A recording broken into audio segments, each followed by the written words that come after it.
Welcome to episode 130 of Closer Mentality. I'm your host, Julia Mellett. Happy baseball season to all who celebrate. Statistically, only about 1 in 6,600 high school senior baseball players make it to a spot on a major league roster. That's 0.0277%. Though the probability does heighten upon graduation from an NCAA program 4 years later, the likelihood of getting drafted is still only about 10.5%. From 1 in 500,000 youth sport baseball players in the United States to one of approximately 750 rostered MLB athletes. Today's guest explains what really divides the good from the Hall of Famers. Without further ado, meet Boston Red Sox scouting acquisition specialist, Chris Calciano. Calciano's life was always baseball-centric. From T-ball into college recruitment, he was determined to live out his dream of being paid to play the game he loved. He had no idea that he'd set himself up for a lifetime love affair. This path took him to Eastern University in Philadelphia, where he found himself on not one, but 2 rosters at the then NAIA institution. Calciano pitched and fielded on the diamond, and also suited up for the men's basketball team. The baseball at the school I ended up going to, which was Eastern University, it was a very good NAIA program when I first went there, and now it's transitioned to NCAA Division III. But we had a lot of talented kids that were, like-minded and wanted to get better and win. And so it was a good place for me to spend 3 years and get a chance, like I said, to do both. In 1993, Calciano was awarded National Christian College Athletic Association All-America honors on the mound. The All-American thing, honestly, was I had good numbers. I threw strikes. I didn't throw super hard. I was probably a better position player than I was a pitcher, but it just ended up where I was able to collect some wins and pitch some bulk innings for us, and we had a good team. So again, that's kind of where that stemmed from. Proud of it, and they just were able to do a good job, I feel like, developing a guy that didn't have big velocity into a guy that could work both sides of the plate. I learned how to utilize a 2-seamer and 4-seamer, so I was sinking the ball a lot for a lot of ground ball outs. Wasn't a big strikeout guy or anything like that. I mean, the hardest part of doing both was probably, I always felt like if I was doing bullpens, I needed to be taking ground balls or swinging the bat in the cage. Or if I was taking ground balls and swinging the bat in the cage, I always feel like I need to be working on my mechanics or my changeup or something. So that pull of being a two-way, dual position guy was, had its challenges itself. That sometimes I had to stick around for some extra work to take some ground balls and things like that, which I was always open to do and liked working, so that was fine. From the beginning, Calciano felt as though he interpreted the game differently. He was able to see data as ways to improve and chart success, as opposed to a facet of the game to dwell on. It's what got Calciano, an unassuming no-name hard worker from an NAIA school, a spot in a Frontier League tryout upon graduation. I was lucky enough to go, and there were some scouts that were around my senior year of college, and but no one was going to consider me in the MLB draft. I had played in some good summer collegiate leagues and done some different things, to just keep getting better. But, I was not that kind of MLB level draft prospect. However, we had these independent leagues start to pop up, and there were 2. There was the Northern League and the Frontier League. And I decided, I don't know, a couple weeks after graduation or whatever, that I was going to drive down to Chillicothe, Ohio, and try out for this Frontier League. So there were about 250 players from all across the country. Got to meet guys that played, Division I level, Division II, Division III, whatever. And after 3 or 4 days, they had a draft. And the night before the draft, I remember hanging out with some of the guys I got to meet there, and we were talking, and there were some officials from some of the different teams were there, and a couple had come over to me and said that I was on their list. So I had an idea that I was going to be drafted into the Frontier League at some point, which was cool. So happened that team out of Ashland, Kentucky, selected me. Jody Hamilton, who was a Yankees farmhand. He was the manager, and I remember talking to him at one of our first practices, like, what did you see? And he's like, I just like the way you played, the intensity, the hustle, little things, like not so much the tools and skills, which they were just okay. I was a solid contact hitting, left-hand hitting infielder. I wasn't anything like, power dropping bombs at the tryouts or anything like that. Believe me, I didn't run a 6'5", believe me. But I did some things pretty well. And I think he saw like passion to play the game and somebody that he wanted to be a utility type infielder. And that's what I did. I bounced around the infield a little bit, and it was a great experience. I mean, I didn't look at the guy next to me and care where he played or what accolades he may have had or what he hit as a senior in the Ohio Valley Conference or what. That stuff that never played into my mind. It was about me showing what I can do to the best of my ability each day, each station, each drill, hustle, get more reps, show I want extra work, show I could be a great teammate, all those different things that I knew I could bring value to, an independent league team that way. And yeah, I mean, when you saw an outfielder cut a ball loose and it's mid 90s, high 90s from right field, I pretty much knew that guy played in the ACC. I was actually at Miami at that time, but whatever conference they were in, I was like, yeah, okay, that guy played pretty high level college baseball, clearly, but again, I didn't worry about that. And people didn't worry about that with me. They were like, man, you got really good hands, or you got really good feet, or it wasn't like, oh, you played NAIA in Division III at Eastern. Like, it wasn't about that. We were all just there wanting an opportunity. Calciano played pro ball in the Frontier League in 1993 and 94. All around him, coaches and teammates applauded his ability to slow the game down and manage his thoughts. He had this inkling that the intuition could translate into coaching. And that's exactly what he manifested, mere months after hanging his cleats up in 1995. And it led, ironically enough, Jody happened to be good friends with the head baseball coach at Eastern Kentucky University, and it led to a grad assistantship in their athletic department. When it all was said and done, he's like, I think you'd make a good coach someday, or, it might be something you want to pursue. If you do, let me know. And I remember being back home in Philly towards the end of that summer, reaching out to him and saying, yeah, you know what? I don't have anything else to do right now. I don't know what I want to do yet. So I knew I wanted to work and be in baseball at some point. So I was able to get a grad assistantship through time in the Frontier League through a great contact in Jody Hamilton.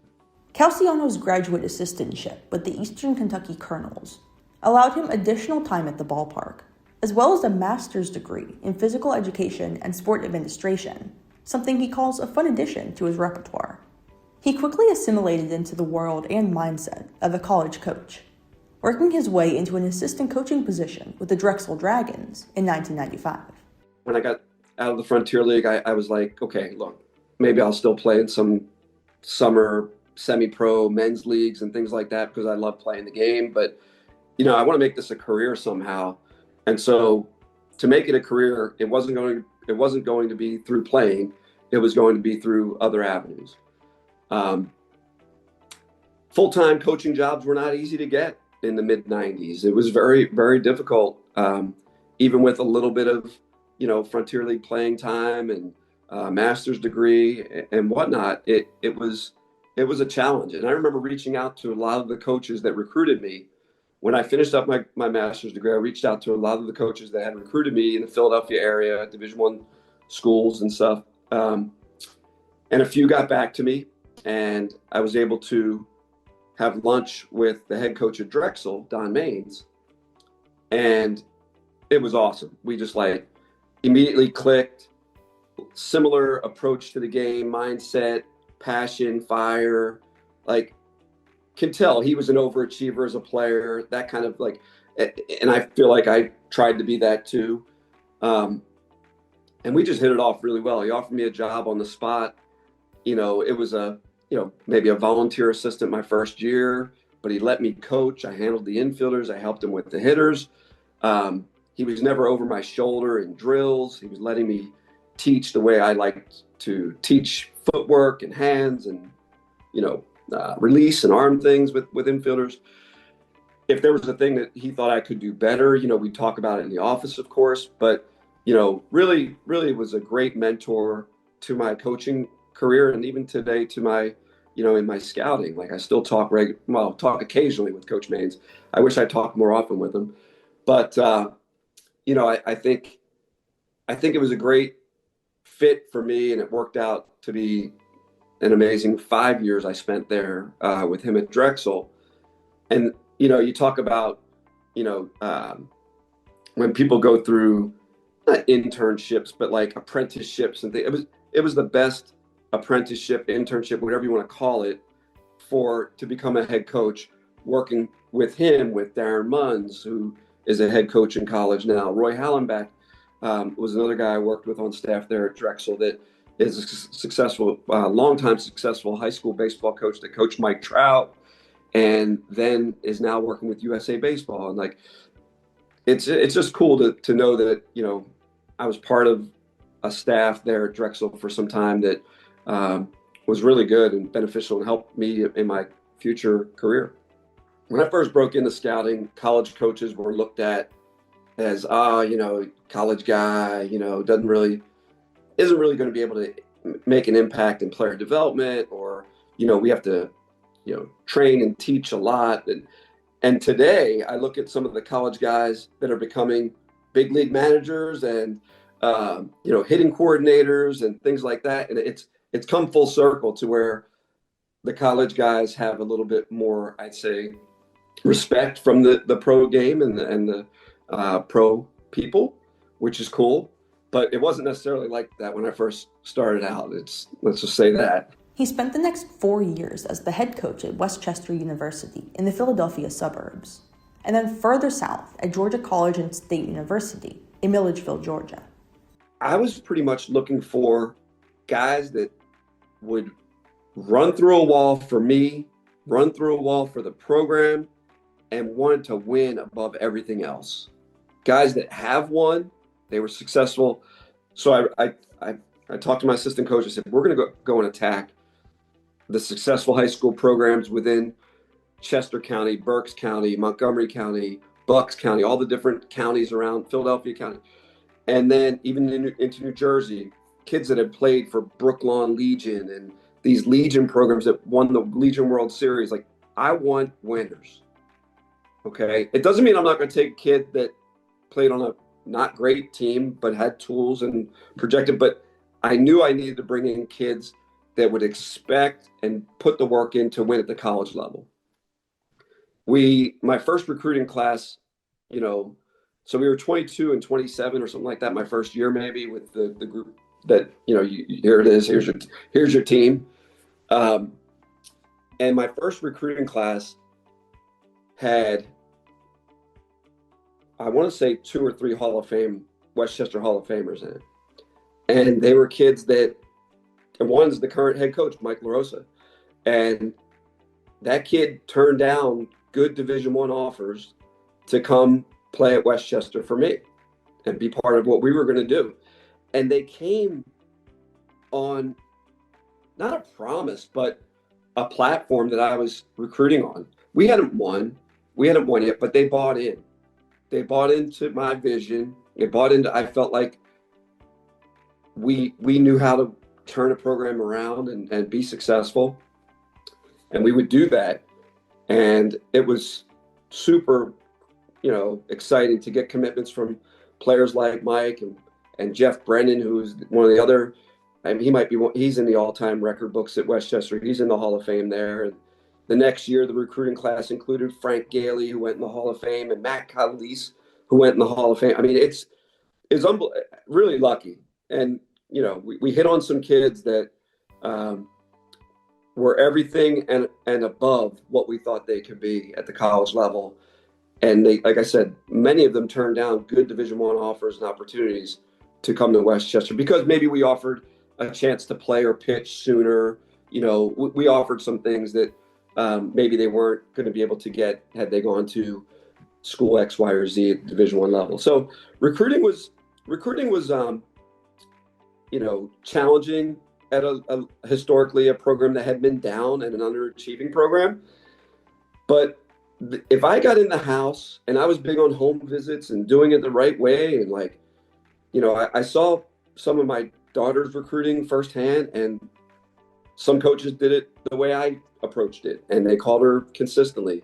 Some reached out the first night you can reach out, and then my daughter never heard from them again. And it just baffles me that some people recruit that way. And it's so important to build relationships in the recruiting process. And, you want that kid to be part of your program. I feel like the kid, the family, you need to really get to know each other to protect myself and to protect our program. We want to make sure we're bringing in great fits and great people, great makeup, great mentalities. I mean, that all goes into the equation as well. So, I remember some home visits I did that turned me off on kids. Mostly that was about just you get in the room and you start asking questions. And I'm big into hey, tell me about a time where you struggled. Tell me about a time where, it wasn't easy for you. Maybe you got hit around on the mound, and tell me what was going on through your mind or through your head. Man, I said that in one home visit, and 10 seconds after out of the dad's mouth was, yeah, he had a new catcher catching him, and the kid was like, yeah, I didn't get a chance to warm up properly. It was like excuses. It was all excuses, coming at me from every direction. I'm like, man, something's up. And sure enough, it was just somebody that there was no accountability. I just want the kid to say, I stumped that day. I left a couple fastballs in the middle of the plate and they got blistered. It happens. And it's how you recover from those things that make you or don't, right? In my opinion. He had evaluated talent and mental approach up and down the Mid-Atlantic region. He had a front row seat to baseball's historically finicky success rate, chewing athletes up and spitting them out. I think if you dwell too much on smaller samples, it can hurt. I think we tend to overreact to, a rough stretch of a couple weeks where you might be 1 for 20 or something like that, or 1 for 8. And that could kill your overall batting average or OPS, of course. But, that doesn't mean you forgot how to hit, or you've lost your approach in the box. It just you may have hit 4 balls hard right at people. That's the nature of this game, right? So and I've preached that to my daughter forever. And it's not about just results. It's about, your process and the quality of your at-bats and helping the team win any way you can. It could be just by getting a great read on a ball in the dirt that day.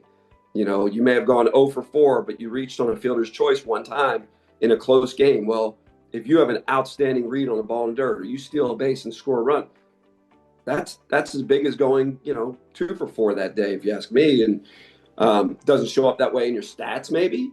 But I think for me, the mental side of things was always about confidence and preparedness. And I always felt as an athlete and then as a coach, and even to some extent, even now scouting, I wanted to outwork and outprepare anybody and everybody around me. And as a coach, I wanted to make sure I felt like it wasn't quantifiable. I couldn't calculate if we were working harder than school X, Y, or Z. But my 30 guys in the program, or my 30 players, felt like we outworked and outprepared that team we were getting ready to play tomorrow.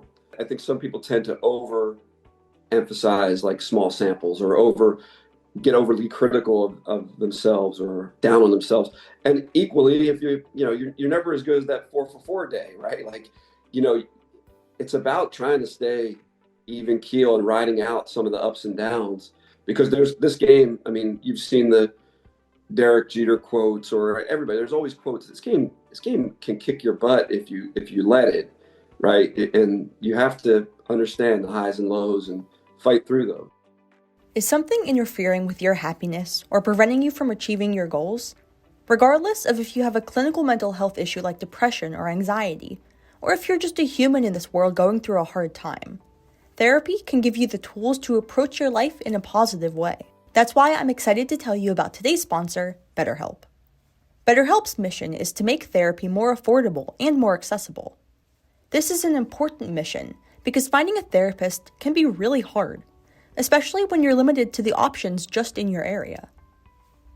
BetterHelp is a platform that makes finding a therapist easier because it's online, it's remote, and by filling out a few questions, BetterHelp can match you to a professional therapist in as little as a few days. It's easy to sign up and get matched with a therapist. If this sounds like something that could help you, there's a link in the show notes to get you started on your therapy journey. It's betterhelp.com/closer mentality.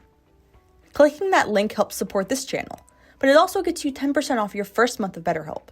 Because finding a therapist is a little like dating.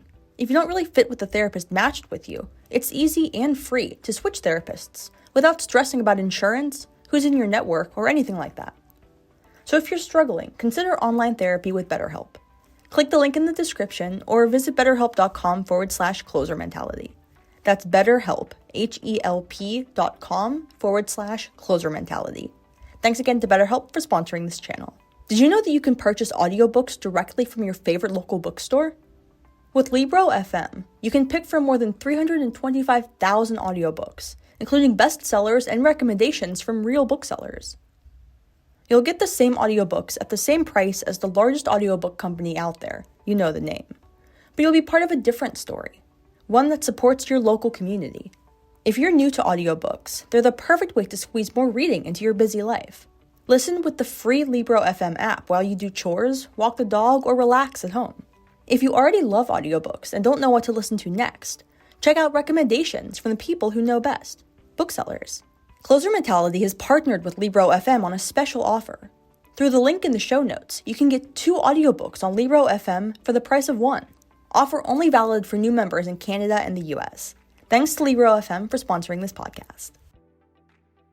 Calciano's decade plus spent evaluating high school talent in New England and the state of Georgia. Also fine-tuned his ability to assess what characteristics MLB scouts were actually looking for.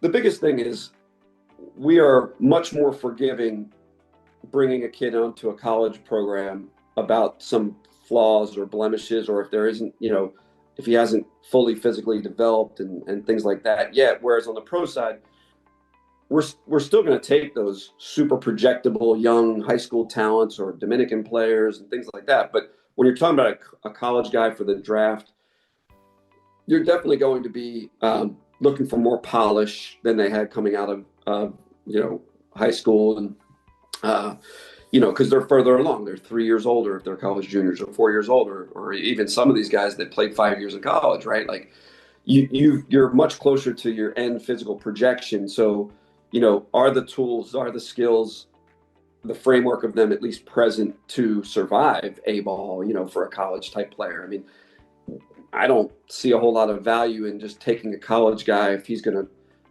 never get out of complex league, right? We want a guy that's going to be able to go through A and high A, double A, and maybe further, hopefully get to the big leagues. But I think that's the biggest difference is, when you're recruiting in college, you're going to be much more accepting of the flaws and lack of, fundamentals you can teach.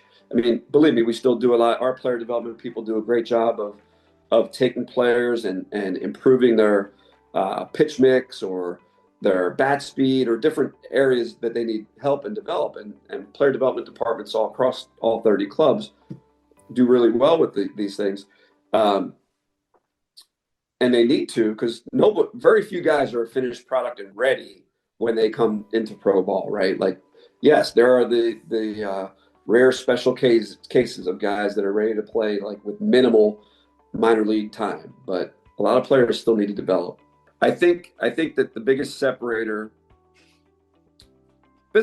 physical separator would be consistent quality for a position player, like consistent quality bat to ball skills, contact rates, things like that are generally going to continue to play through the upper levels and hopefully translate. Getting away from the physical side of a position player, being able to mentally navigate and survive those tough times, right? And like not let them spiral into longer funks. And when you struggle in a given game, to come back tomorrow, and have a short memory, forget about it. Learn from it, but forget about it. I always talk about, that, cornerbacks in the NFL, right? They get burned a lot. You're going to get beat, if you get beat in the first quarter for a 75-yard touchdown on a bomb, like if you're thinking about that the next series, that's not good. Like you're destined to get burned again. Like you got a short memory, forget it. Know that you're there for a reason, you know, as a hitter, as an infielder, know that you're there for a reason. You have the ability to thrive and succeed and help the team win. 0 for 4 with 4 strikeouts or 4 for 4 with 4 rockets. You come to the next day preparing the same way, ready to play.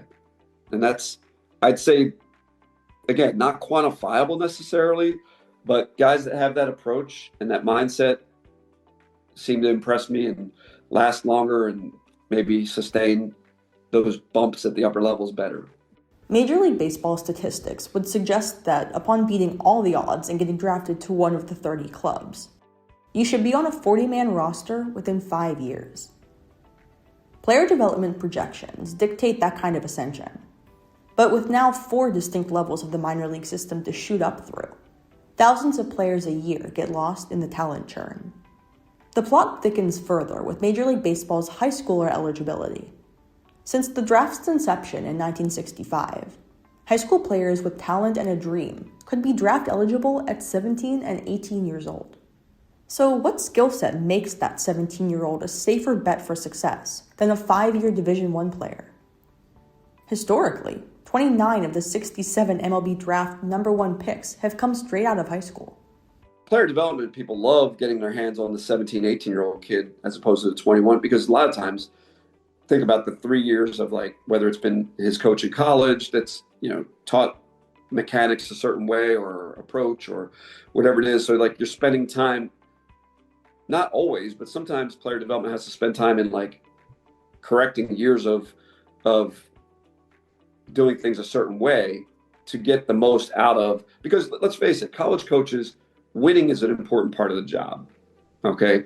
Yes, player development, and they preach it, and they have to, because they have to show that we're going to help you get better. We're going to make you a better player. We're going to make you stronger. And that's a huge part of it all too. But at the end of the day, they get extended or, contracts renewed, oftentimes because they're being successful, winning conference championships, or, at least being in the mix for those. So winning is not necessarily the priority when you get into professional baseball, especially at the lower levels, right? Where it's about getting you your innings, getting you your at-bats, getting your time in the field, figuring out how to be a professional, how to handle the day-to-day routine, and, teaching them those things. So I think if you ever ask PD people or farm directors or field coordinators and things like, what the big attraction is to high school, it's just you're getting them much sooner in the process, before the curve of the physical, maturity is all kind of maxed out. Although kids, I keep saying it, like the more I see high school players, but just watching an all-star game or whatever it might be, or popping something, they're so much more physical than they were, 10, 15, 20 years ago, that I'd say it's a good thing, but sometimes there's less projection in those guys now than there ever was. The mid-90s ushered in a shift as clubs sought a more refined post-collegiate player with their first-round selections. But still, scouts remain optimistic about drafting youth. I think you have to feel as if there's obviously a high-end, premium, elite, if you will, set of tools and skills that you already see. And then on top of it, there's room for projection on top of those attributes that you've identified, that you like, and that you think will play. What's going to carry him to a successful big league career as a hitter? Is he going to hit for power, and why, and all those things? I think it's just it's a hard line to say, does he need college before he comes to pro ball, or is he ready for the pro environment, with that high school kid? And, college baseball has done a great job the last several years, and it's getting better and better. And as we've condensed the draft and We lost the short season level in leagues. It's put more onus on college baseball to develop and make players ready for professional careers, which has been, I'd say, solid so far. So I think it's a good thing. It's made college baseball maybe better. That more kids that maybe in the past would have signed and maybe fizzled out in high A or double A, maybe they're going the college route and maturing, developing, getting three-fourths of the way maybe to a degree before they come out. So I think it's been a good change, the way the dynamic has shifted a little bit the last 5 years or so. There's always a greater comfort level with the guy who's done it and performed at a higher level, whether it be, especially one of the premium conferences in college baseball, than, a high school guy who, even though he may have played on the circuit, so to speak, and some high level travel, and it's still not the same as like performing for 3 years in the ACC or SEC or Big 12. So I think there's always that greater comfort level for most people. I think there's a safer floor, if that makes sense, on a lot of those guys. And I can remember a lot of great, not arguments, but conversations in draft meeting rooms about, okay, well, this scout wants to shoot for this super high upside high school kid that if it all clicks, he becomes, a star. And there's some that are on the side of like, well, wait a minute, we got this, college right-hander that the floor is probably a fifth starter for him in the big leagues. Like, that's a pretty safe bet, and that's a pretty important piece. We know how much starting pitching costs on the open market. Like, so I think, you get under the hood of some of those conversations, and you get to see where people line up.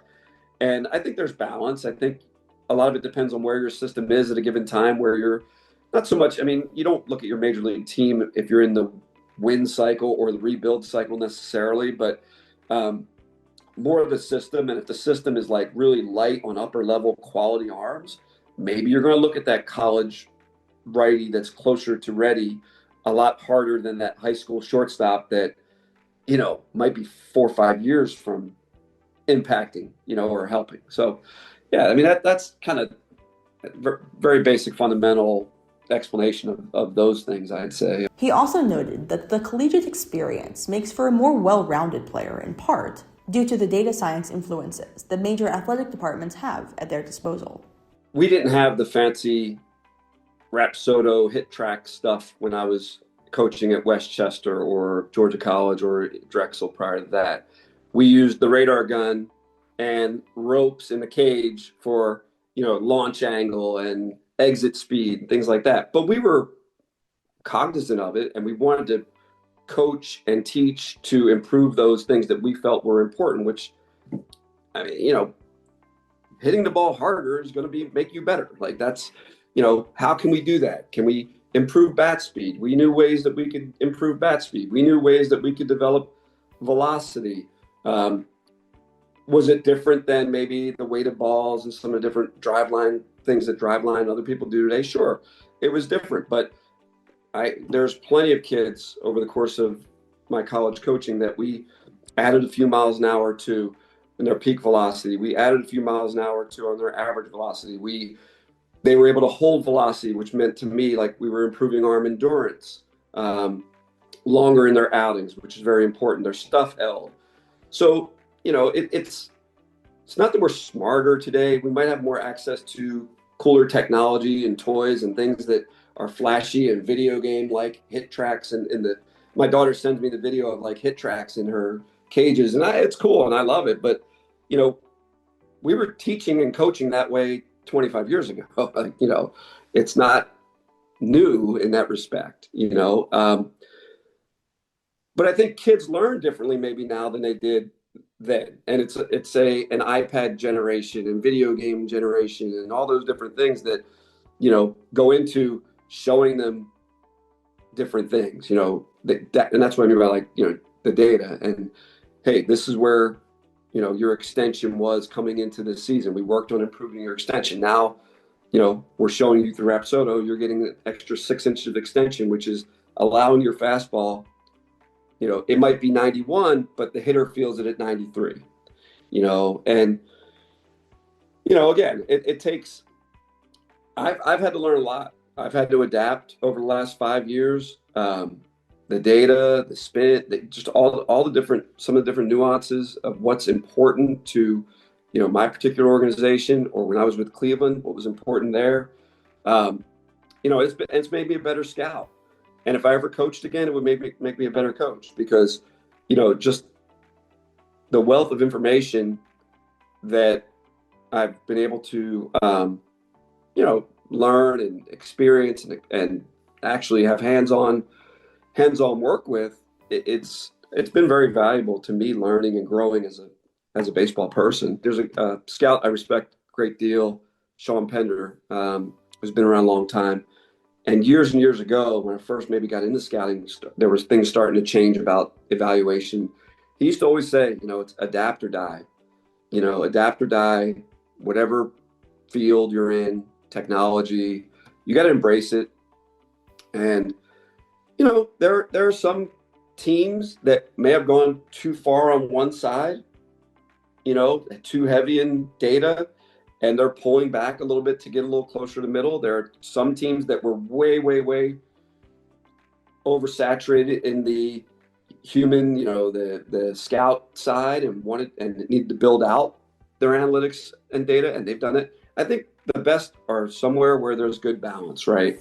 And decisions are ultimately made through where there's input from everywhere, not just one-sided input.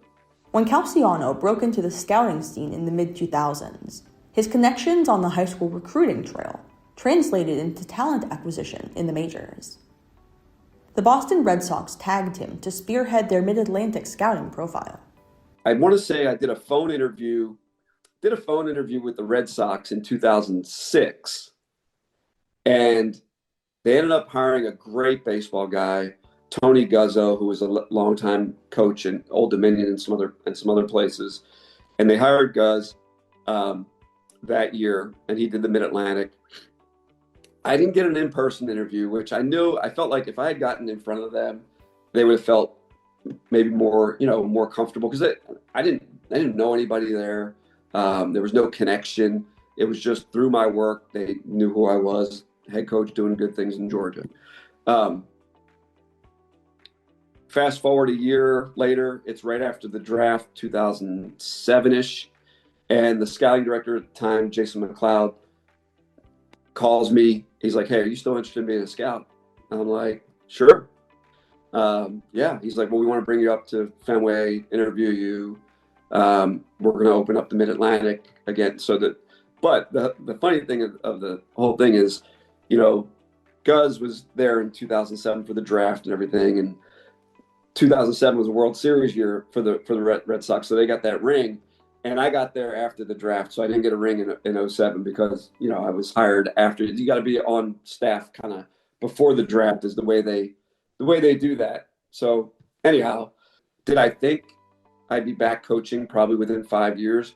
Sure, I kind of did. But as things developed and evolved, I was offered one Division I head coaching job in the Philadelphia area that, sadly, the commitment to the program in terms of pay and in terms of assistant coach and scholarship dollars was not really attractive. And there's just only so many jobs you can look at when you're in a certain area. And here I am 19 years later, still scouting and loving it. But that's kind of what led from Georgia College to the Red Sox opportunity. Calciano quickly made a name for himself, eventually attracting the likes of the Houston Astros, Chicago Cubs, and Cleveland Guardians. So time frame is I had been a scout with Boston 07, 08 was my first draft. So that year, 08 was my first draft. And then I felt like we were going to win the World Series in 2008, honestly. I thought we had the best team in baseball. And unfortunately, we had a situation where, Manny Ramirez was a great right-hand hitter, needed to be moved. And Jason Bay, who filled in, did a great job. But we ended up losing Game 7 to the Rays in the ALCS in 2008.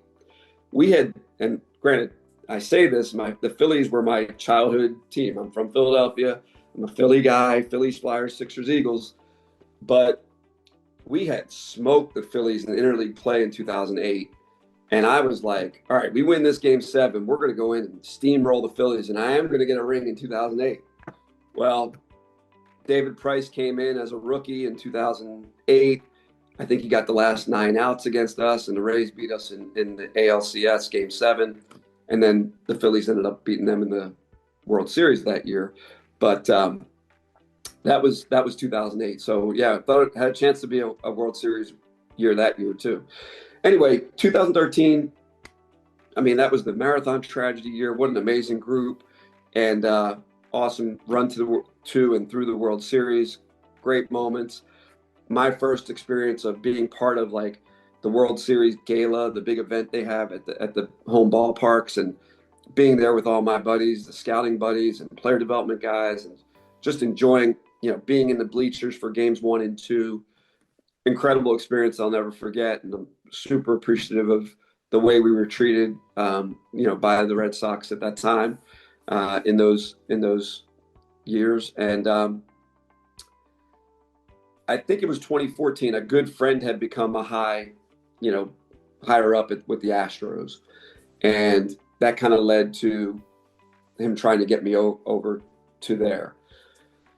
The way it worked it was winter of 2017. So it was like December 2017 and it was crazy because, you don't know this happens, but at the same week, the Cleveland Guardians, well, they were Indians then, but Cleveland Guardians and the Chicago Cubs both reached out to the Red Sox for permission to interview me for positions. And now, granted, I had been with the Red Sox since 2007, so now we're looking at like 10 years in or so. Same way of not necessarily doing things, but like, I was ready for an opportunity to learn, grow, maybe different role, hearing new vision, new voice, new philosophies. So I wanted to look closely at those opportunities. And a lot of the guys I had worked for in Boston were now in Chicago. Jason McLeod had gone over there. Theo was over there. Jed Hoyer. There were a lot of connections to the Cubs, and they were familiar with my work and familiar with me, the person. So there was obviously certainly some comfort there in looking at that opportunity. As it turned out, and I didn't know anybody in Cleveland, they had, asked around, and someone gave my name as a person that would be a good fit for the role they were trying to fill. And so they reached out, and I was in a great spot. Like, honestly, I feel like I could have taken a job with the Cubs and felt terrific. I could have taken the jobs with the Indians, which is what I ended up doing ultimately, and felt terrific. Or I could have stayed because the Red Sox did offer some really good things, exposed me to different areas. They were going to increase my salary, do different things to help keep me. I liked the idea, and when I got under the hood a little bit during the interview process of Cleveland and how important I felt scouting was, and smaller market club that was going to rely heavily in acquisitions in all markets. And they talked about my background and exposing me to different markets, international, amateur, pro. A lot of that was exciting to me. And so I took the position with Cleveland, and then the Red Sox won in 2018. so I didn't get that ring either. So, but no, it was a great experience for the 3+ years I was with Cleveland. And then the door opened up to come back to Boston. Are you an athlete rehabbing from an injury? Are you a coach or athletic trainer seeking additional support for your injured athlete toolkits? KT Tape has exactly what you need. KT Tape is a rehabilitation tape that helps stabilize and compress sensitive areas of the body during exercise. Apply KT Tape to an area either in pain or in recovery, and feel the difference. KT Tape is comfortable, stable, and long-wearing. There's tape for all modes of action, from gentle, which is safe for easy activity and everyday use, to pro extreme, for athletes in moderate to high-impact exercise. KT Tape makes water-resistant tape as well for a more adaptable rehabilitation implementation. KT Tape caters to lifelong athletes and focuses on reducing muscle soreness for all users when worn during exercise and up to 48 hours post. Are you an athlete in need of prescription sports goggles or sunglasses? Today's final sponsor may have just the solution for you. A Site for Sport Eyes was created when founder Shannon Knight saw a niche that was perpetually going unfulfilled. A Site for Sport Eyes grew out of a need for education surrounding the impact of sport-related eye injuries and their lasting repercussions. A Site for Sport Eyes runs like a regular optical practice, not an e-commerce store. Their goal is to give you the same high-quality service and name-brand lenses made by the best optical laboratories in the country, geared specifically for athletes and athletic use cases. If you need new lenses or frames, A Site for Sport Eyes is the perfect place to get them. The links to BetterHelp.com, Libro FM, KT Tape, and A Site for Sport Eyes are all in the show notes. Now, let's get back to the episode. We always try to, the best we can, assess makeup in terms of, aptitude, attitude, decision-making, what motivates, who are some mentors that this young person has kind of been exposed to and been around, what type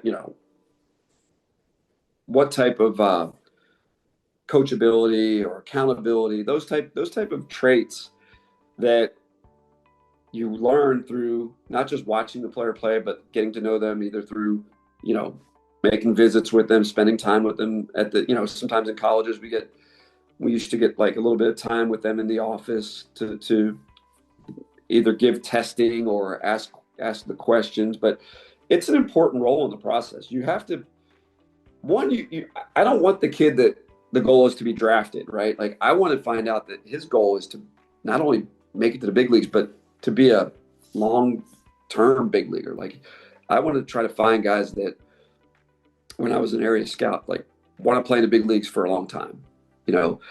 If you stumble upon someone that you realize that their goal is to be drafted, a lot of times when they get into the pro environment, it gets too tough for them. They've achieved their big goal. Their dream was to get drafted or, to put on a uniform and say, I'm in the Red Sox system. That wasn't what it was about for me. It was trying to find guys that were going